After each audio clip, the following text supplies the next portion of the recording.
যা মটর দিয়ে তো কচুরি খেয়েছেন, ছোলার ডালেরও খেয়েছেন, মুগের ডালেরও খেয়েছেন। আজ একটা নতুন ধরনের কচুরি তৈরি করব।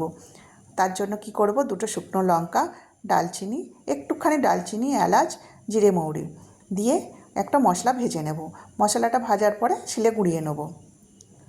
আর করব আজকে মুসুর ডালের কচুরি, একদম নতুন ধরনের একটা কচুরি তৈরি করব। ভালো করে ধুয়ে নিয়েছি। এক বাটি নয়, 1 কাপ আমি মসুর ডাল নিয়েছিলাম। ভালো করে ধুয়ে সিদ্ধ করতে বসিয়ে দিয়েছি। ডালটাও সিদ্ধ হয়ে গেছে। বাড়ির মেম্বার অনুযায়ী আমি আটাটা মেখে নেব। একটু ময়দা মিক্স করলাম। আটা ময়দা মিক্স করেও করা যায়, শুধু ময়দারও করা যায়। এই আটা ময়দা মিক্স করলে টেস্টটা একটু বাড়ে। একটু ময়দা সরিয়ে রেখে দিলাম, ময়ান দিলাম। আগে দিয়েছিলাম জোয়ান, একটু পরিমাণ মতো লবণ, একটু চিনি দিতে হবে। দিয়ে ভালো করে সব মিক্স করে নিয়ে নর্মাল জল দিয়ে আটাটা মেখে নেব।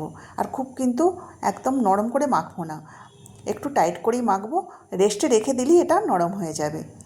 আটাটা রেস্টে রেখে দিলাম। এদিকে পুরটা তৈরি করার জন্য সর্ষের তেল দিয়েছি, হিং দিতে হবে। হিং দিয়ে আদা কাঁচা লঙ্কা বাটা দিয়েছি, দিয়ে মসুর ডালটা যে সিদ্ধ করেছিলাম দিয়ে ভালো করে নেড়ে চেড়ে এতে দিয়ে দেবো হলুদ, গুঁড়ো লঙ্কা, পরিমাণ মতো লবণ, চিনিটা অবশ্যই দিতে হবে।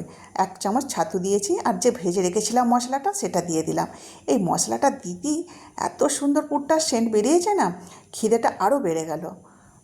পুরটা রেডি হয়ে গেছে, নামিয়ে নিয়েছি। এদিকে সিদ্ধ আলু দিয়ে একটা আমি তরকারি করছি।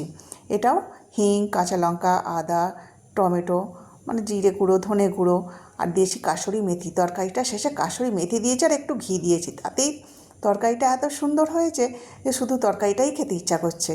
এদিকে তরকারি রেডি হয়ে গেছে। এবার লেচি কেটে নিয়েছি ছোটো ছোটো। কেটে নিয়ে এরকম বাটির আকারে শেপ করে, যেমন কচুরি তৈরি করা হয় সেরকমভাবেই তৈরি করে নিলাম। আর এদিকে পুরটা আমি গোল গোল করে আগে থেকেই রেখে দিয়েছিলাম, যে তাড়াতাড়ি আমার পুরটা ভরা হয়ে যাবে। এবার একটা একটা করে বেলে নেব। একটু তেল দিয়েছি, তেল দিয়ে বেলে নেব। একদম হালকা হাতে চাপ দিয়ে বেলে নিতে হবে।